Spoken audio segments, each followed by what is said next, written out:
Dejohnette from Bastrop, Louisiana. A country town, man. It's probably, if you take Bedford and put it in the middle of the woods, outside of get Dallas away and Fort Worth away, that's what Bastrop would be like. You want to know what's going on? You go to Walmart. That's everybody at Walmart. That's really the only place to work. Used to have a paper mill closed, so Bastrop is just a country town. My parents moved here first, and I lived with my grandmother for a while. And then once they got settled, I came to Dallas, Carrollton, and been here ever since. Uh, Actually, my wife, Jennifer Todd, was doing my wife's hair, and we got hooked up with them and kind of followed them to a church. And once that church closed its doors, they came to Freedom, and so we pretty good friends with the Todd, so we followed them here and liked the church, man, and enjoyed it. Got to know the pastor, and now I'm here. Yeah, married since 2012. So this was 5 years. It'll be 5 years in August. Yeah, I got a daughter and a baby on the way. Baby number 2, baby Grayson, will be here the beginning of September 1st. She is due. So a lot of faith in that. Me and my wife struggled a little bit to get pregnant a second time, but now the Lord has really blessed us. It took a lot of faith, a lot of praying. We lost one in between there, and so that was a big deal, emotionally and physically. My wife had to have, some surgery and stuff, so that was a big deal. But man, the Lord has really blessed us just being in prayer. I mean, that's what I like about Freedom, really. Just seeing prayers answered, seeing my own prayers answered, seeing other people's prayers answered. I mean, my faith has grown a lot through that.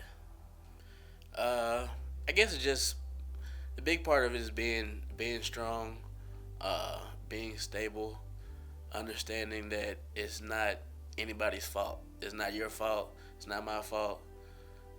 It's just the way that God wanted it to happen. And so if you believe in the sovereignty of God, you believe that God is all-knowing, He's in control, that He's all-powerful, He can do as He pleases, and that He's a good God. He is a good Father. He is a great Master. And so understanding that He only wants the best for you, once you understand all of that, then you can say, okay, Lord, I guess this wasn't my time.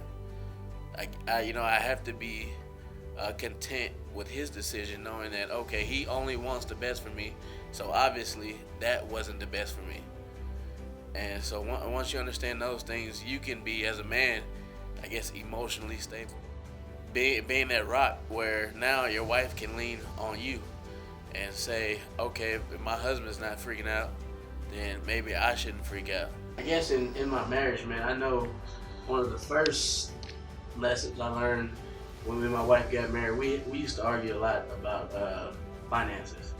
We used to argue a lot about finances. We just couldn't, it's not like we didn't have any money, we just didn't know what to do with it, or we couldn't see eye to eye. And so I really started tithing, like faithfully, 10%. Actually, I didn't even start at 10. I started at $20, I remember. I heard Dave Ramsey talking about something, but he said the goal was to get to 10%. And if you started 1%, if you started $5, give something off the top, and the Lord will bless you when you give something off the top. When you give that first fruit, that first gift, that's a blessing. When you get to 10%, that's another blessing. When you go above and beyond offerings, that's more blessing. I remember making up in my mind that I was going to give something off the top. It was going to be $20 every week, or I think it was every week then. I was going to give $20. But I remember the most, the peace that came over my family when I started giving. Like, I didn't walk outside and there was a trunk full of money. Me and my wife almost instantly Stop arguing about money.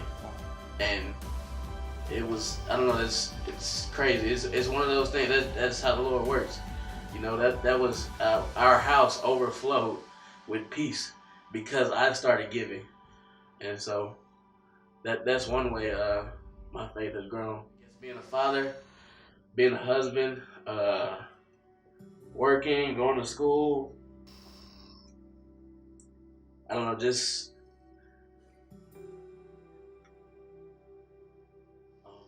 I guess just making my wife more a focal point of my prayer time. I mean, I pray for a lot of things.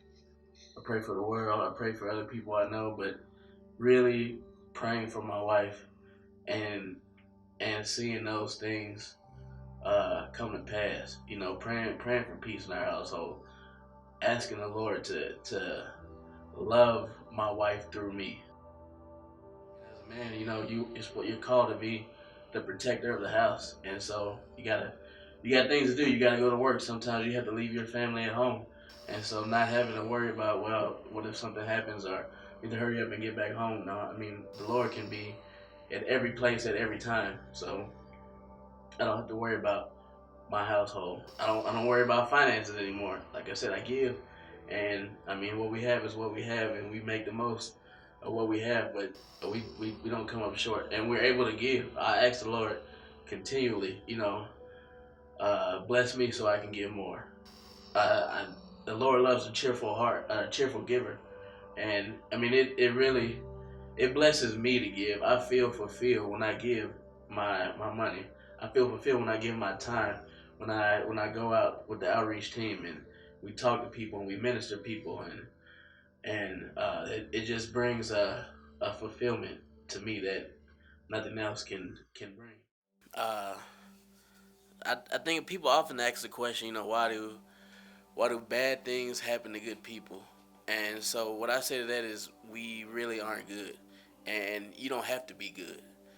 You know, Jesus, he died and we're covered in his blood if you're a believer, and now we are his righteousness. So part of the fact is that you don't have to work up to a standard. You don't have to be good. There's no, uh, I guess, stairway to heaven of good deeds.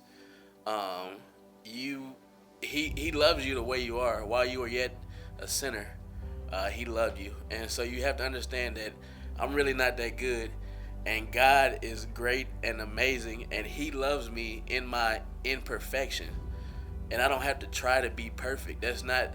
A lot of people think people go to church to, I guess, to reconcile in their brain and try to do some good things to outweigh the bad things, but really, when you understand how much God loves you and how good he is and he only wants the best for you, then that will make you only want to do the good things and understand the way the world works. I mean, when you do, you know, you reap what you sow. No matter what you believe, you reap what you sow. So if you do bad things, even the circumstances of life will tell you that. If you make bad decisions, you'll have bad credit. You reap what you sow. And so the Lord has set it up that way. So when you do good things come to you, and you have a hope, you know, in the future. If you have hope in this life and the things of this world, money, relationships, anything earthly comes and it goes. It's gonna die. It's gonna fail. Your body's gonna fail. Everything's gonna fail. But the Lord never fails. And there's a place for you that He's made specifically for you that you can go to when you die. When you leave this earth, there's gonna be a perfect place where you can go and be in perfect communion with the Father in heaven.